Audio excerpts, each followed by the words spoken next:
Hello again. I'm working on a painting for my girlfriend's online shop. Her Loving a Sandwich, sort of her it's just her online business. She makes and designs toys, plushies, and things for shows and shops around the world. And yeah, she has really cool designs, so I've been thinking about painting them a lot lately, just to help her out and do something different for myself as well. So yeah, I did this one up today. It took about an hour and a half. I crunched it down to like 8 minutes. If you guys want, I can redo this and actually go through my process in parts. I don't know if you'd be interested in that. If you are, or if you have any other questions about my process or anything, feel free to leave me a comment on YouTube, or I can better keep track of all the comments on my website. It's daverapoza.com. You just leave a comment on the post of this video and let me know whatever you'd like answered. So I have a few questions I wanted to get to from a while back.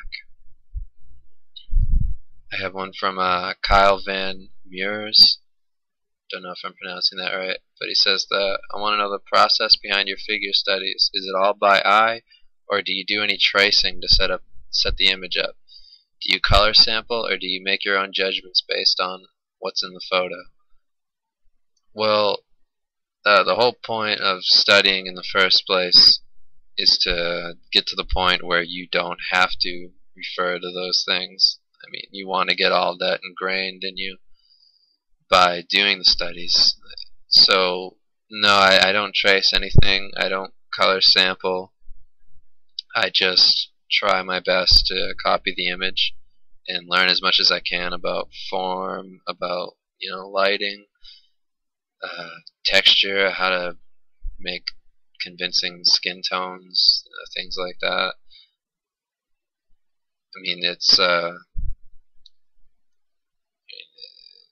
more about just forcing yourself to do something you're not comfortable with. Like, that's what the studies are for.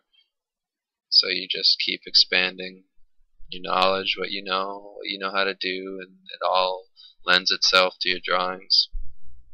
Because you have to always be drawing from life, painting from life. If you can't do that, photos is not the best way to do it. You can't really get everything out of a photograph, because you obviously you can't like look at the form, walk around it, see why, what's reflecting off of it. If you take a picture of like a cup, then you might not know, like for instance, if you're reflecting on the cup and it's right on like the glass, and it's the shape of you. You're wearing like a sweatshirt, there's a zipper on it, and the zipper is reflecting light. And when you are painting that from life, you can see all those things on you, and you understand, what reflects more and why, and just things like that you don't get from a photograph, because you don't know necessarily what's in front of, where the camera is taking the picture from, what's behind the cameraman. How does that all affect the light reflecting off the cup? What kind of day is it outside? Just things like that. You really have to paint from life to get that full effect from your studies. And other things is you have to do studies, because you can't just make things up. I mean, everything has to be grounded in some reality, or else your brain just doesn't register what you made. You could bullshit a hand, but your brain knows that when you mess up, it can see that. Other people can see it too. I mean, you could probably see it less, because every time you work on a piece, you become so absorbed in it that you lose sight of what's wrong with it, what's right with it, that whole thing. But always have to study, always have to make sure you understand those things. You understand how to make a character, how to make a creature from another planet look real.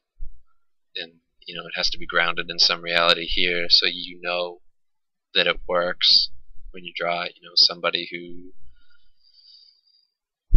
some person looking at it for the first time can go and say, oh, hey, cool, yeah, that looks awesome, rather than like, oh, the hands wouldn't work, that's weird, what's the point of that?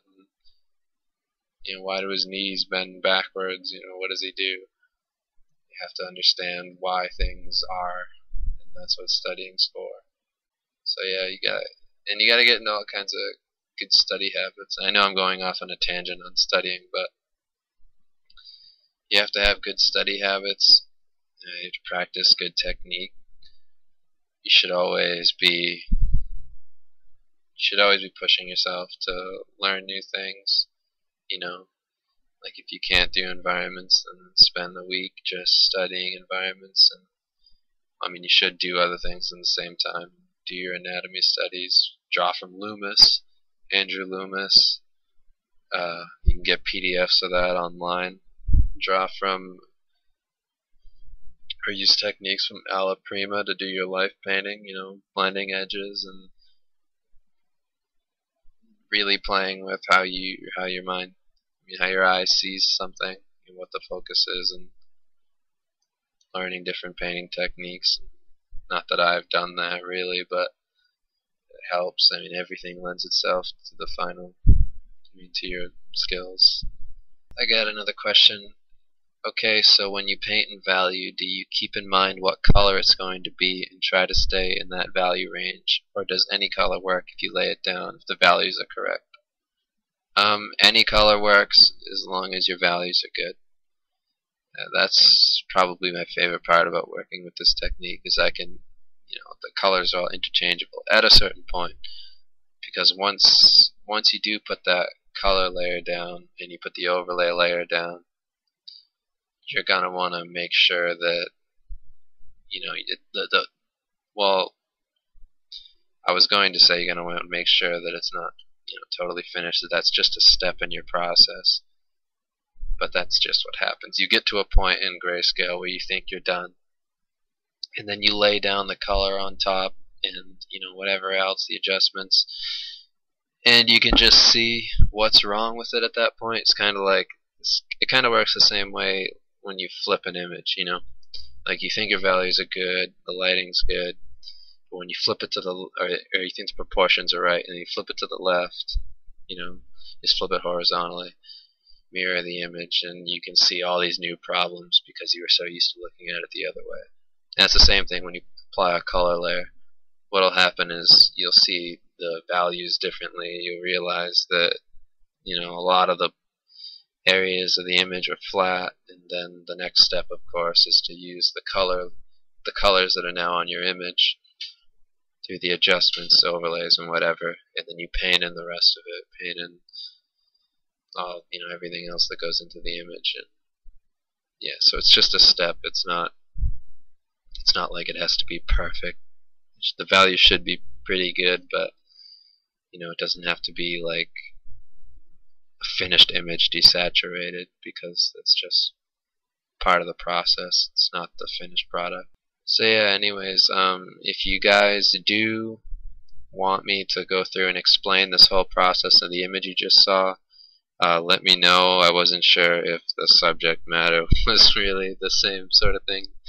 You'd be interested in seeing the whole, hour-long talk. But if you would, feel free to let me know, and I'll definitely do that. So yeah, thanks for watching, and for more you can go to daverapoza.com, or to check out my girlfriend's toys, Chelsea Bloxham, you go to loveandasandwich.com, and she's got a lot of cool stuff. So yeah, thanks for watching.